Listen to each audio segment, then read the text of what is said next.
And joining us on the Western Hotline, Carl Jones of Channel 4 here as we chat about this offseason. Carl, good morning.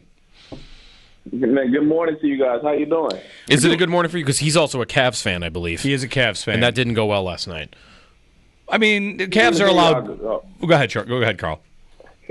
I'm just saying, I'm trying to have a good morning. We bring it up past. It's a Monday. It's a new week. My Cavs. We without our all-star point guard right now. We're gonna get his toe right. We're gonna get him some nice medicine. And game 2, we're gonna come back nice. Back. Well, not just that. Listen, I mean, if the Cavs, what was the combined winning the margin in the first round? They win by 700 points in the first round. Like, we'll allow one hiccup here to open the next round.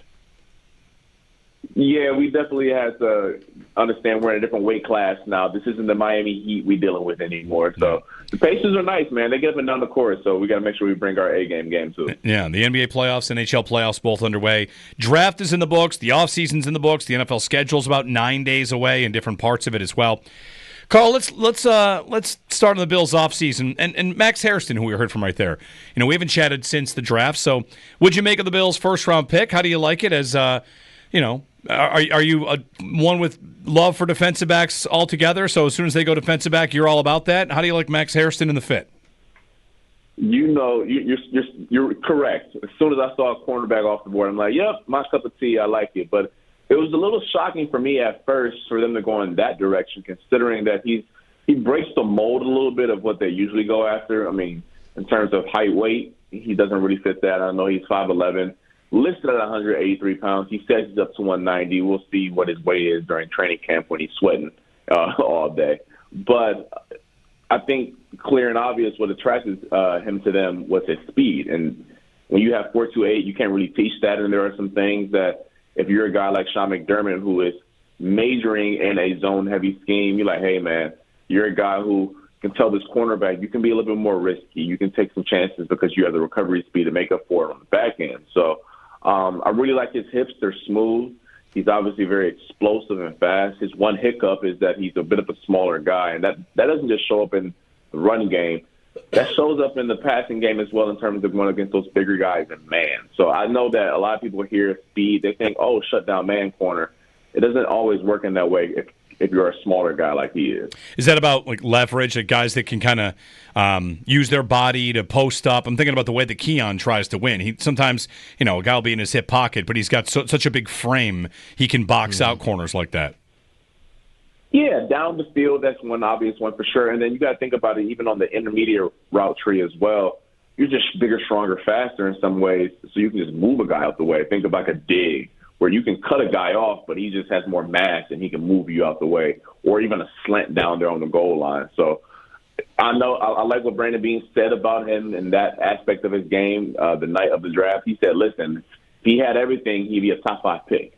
So I think that the Bills were comfortable, taking with his strengths there at 30 and saying we can work around some of his weaknesses once we get him in the building. Does it get to the point with him, from what you see in him against some of those bigger bodies, that the Bills might want to move him around, almost shadowing the right type of receiver? We always talk about shadowing for like your number one corner on their number one corner, more so shadowing him on, you know what I mean? Like if there's a smaller speed receiver on the other side of the field, that he'll move around with that guy. I think that, I'll say this first.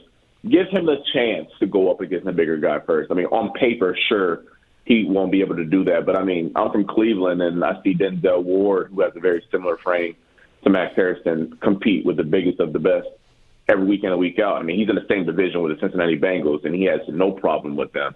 Now, Denzel Ward was a top 5 pick, so he's a much different profile of player as well. So give him a chance to do it. And if he can't, then Christian Benford's a much bigger cornerback. You can allow him to take those types as well. But there are also ways you can get around that as well. Say, hey, Christian Benford, you go up against the bigger corner. Max Hairston, we'll double and give you help on the other side. So there are ways that you can scheme around some size deficiencies and make things work based off of the profile of Max Hairston. Speaking with Carl Jones on the Wester Hotline. Carl of Channel 4, Syracuse football alumni as well. Carl, as you bring up Benford, I remember you were tweeting about him maybe right before he signed his extension that, if the Bills wanted to start and deploy him in a different way, traveling a little bit more, do you feel like that is still on the cards? I mean, sometimes that can happen before the big contract. Sometimes that can happen once the big contract is signed. And with Hairston added in the mix as well, do you feel like that pickup in the first round changes the way that the Bills start to deploy Christian Benford? I would hope so, and I'm not expecting to be in heavy doses. I would expect it maybe in more down and distance, obvious situations, like it's 3rd and 4, gotta have it.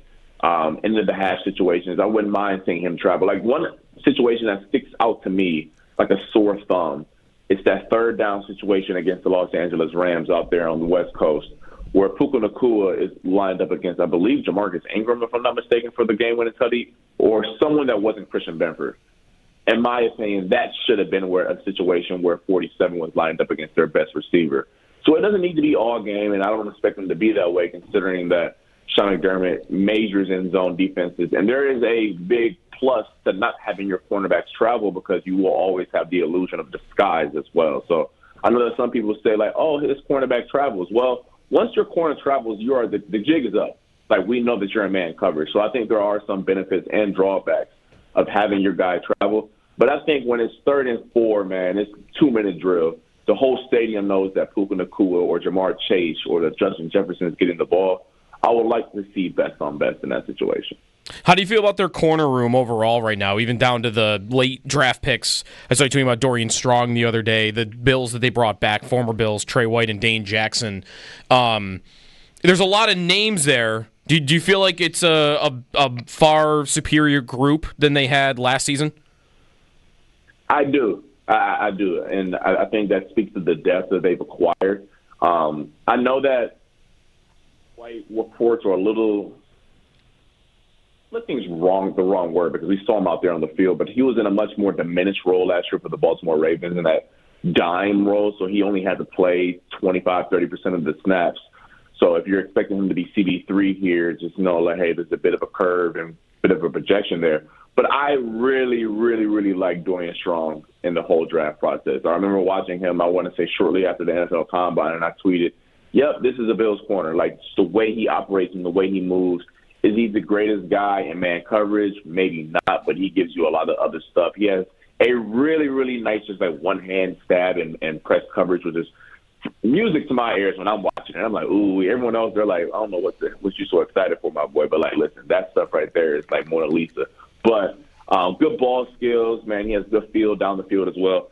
I saw him, and I'm like, yeah, that's somebody that the Bills will develop into a starter. I told everyone this shortly after he got drafted. If you told me 10 years from now that Dorian Strong started like 4 or 5 years in the NFL, I would not be shocked. Carl Jones on the Wester Hotline. The draft as a whole, Carl, I mean, they focus on their defense. They focus on their front four. It kind of lines up with what they did in free agency as well. We've got a Twitter poll up about a grade on the offseason, and maybe they didn't go out and get a proven blue chipper, but they've given themselves some opportunities to maybe find someone that could become that. Well, they didn't get a receiver, right? That's true. You said it, not me. No, but I think that was intentional in saying, like, hey, Joey Bosa may have been their biggest swing in terms of getting an ace pass rusher. And listen, we will see if that remains to be. I like the swing. I'll just say that. And his health is obviously the biggest caveat.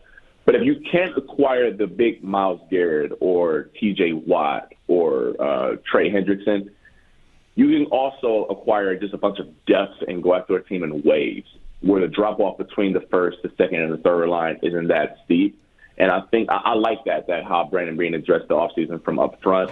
I like how they added some more juice and athleticism in the secondary. I have felt, and I'm being facetious here, joking, from being from Big Ten country, but for those who are college football fans, you will understand this to a certain extent. When the Big Ten teams 10, 15 years ago will go down and play the SEC squads, it will always be a stark athleticism difference on defense. You will watch my Ohio State Buckeyes play against Florida and LSU. You're like, man, they just don't look as fast. They don't have as much pop on defense. And I felt as if the Bills were operating the same way defensively over the past 4 or 5 years, and you saw it in the postseason when you add a Max Hairston, when you add a Landon Jackson who has some juice up front. If this Deion Walker thing pops, he has some juice in some weird ways he can get after the quarterback. I like that approach as well because juice and pop in the postseason is huge. And we just saw the Philadelphia Eagles who had guys like Jalen Hunt and obviously Jalen Carter's his own beast. But there's a bunch of guys with athletic gifts get after the quarterback and change the way the Eagles were allowed to play defense. Well, that's what it's all going to come down to, right? Like, it almost doesn't even matter what their ranking is at the end of the regular season for their defense. The whole judgment on how this offseason went, I feel like, is going to be how that unit performs when they get to the postseason. Yeah, and I think that when you have guys who grade higher athletically, it gives you more versatility to do different things week in and week out. Brandon Beane alluded to this before the draft, where you just can't draft or acquire talent based on one specific team. Each team is different. The Baltimore Ravens play much different than the Bengals, and the Bengals play much different than the Chiefs. But if you have players who meet a certain athletic threshold, you won't be as scared or timid to pivot your game plan week in and week out. So where you have a team that say, you know what, we want to major in man coverage this week, and then the next week you want them to do heavy zone, but you don't have the personnel to do that, where then you're scared. I look at the loss against the Chiefs in the AFC Championship game, where a lot of their DBs, and quite frankly all of them, maybe outside of Benford, majored in zone coverage and didn't even really minor in man. Well, when they had to pivot and play more man coverage once the Chiefs were RPOing them to death, well, they were stuck. They couldn't really play that way because they hadn't played that way all year, and quite frankly, that wasn't conducive to their skill sets. So if you get some guys up front who can get after the quarterback and have some major in that, and then some DBs who can do some different things, you aren't as scared and as boxed in by your game plan when you get to those one-game seasons in the postseason. Where are you at on safety for them? It's really the one position we haven't tackled really here. On paper, it looks like it could be one of those positions where we could get to the trade deadline, and that's the position that we're talking about. It's really just going to, I think, come down to whether Cole Bishop is up to it. And I don't know, how confident are you on him, and even Rapp, I guess, to some extent, too? There is some concern. I think out of all the positions on the field in terms of just week one, I think that's the one that I think is high on my list. And obviously it's the unknown with Cole Bishop. Presumably they're going to give him every single chance to be the starter opposite of Taylor Rapp, who I think is a solid starting NFL safety. I felt last year that the spine of their defense, so for those at home, look at the defensive tackles all the way back to the safeties. D tackles, Bernard, and then include the will linebacker in there, so Milano/Dorian Williams, and then the two safeties were very fragile is the wrong word because I really like Terrell Bernard, but it wasn't the strongest unit in terms of beef and how they made their presence felt on defense. And I think that Cole Bishop has to really improve his tackling this year to be a sure tackler back there at safety, because you can say a lot about DeMar Hamlin. He usually got the guy on the ground if he was in his vicinity, which is an underrated trait as a defensive back. And Taylor Rapp was the same way. Think about all of the deep runs that he prevented from being touchdowns. I think about that Colts game. I think about the Jets game as well, getting down Breece Hall. Cole Bishop is going to have to take a step up in that department, because I think back to that Chiefs game and he missed a lot of tackles.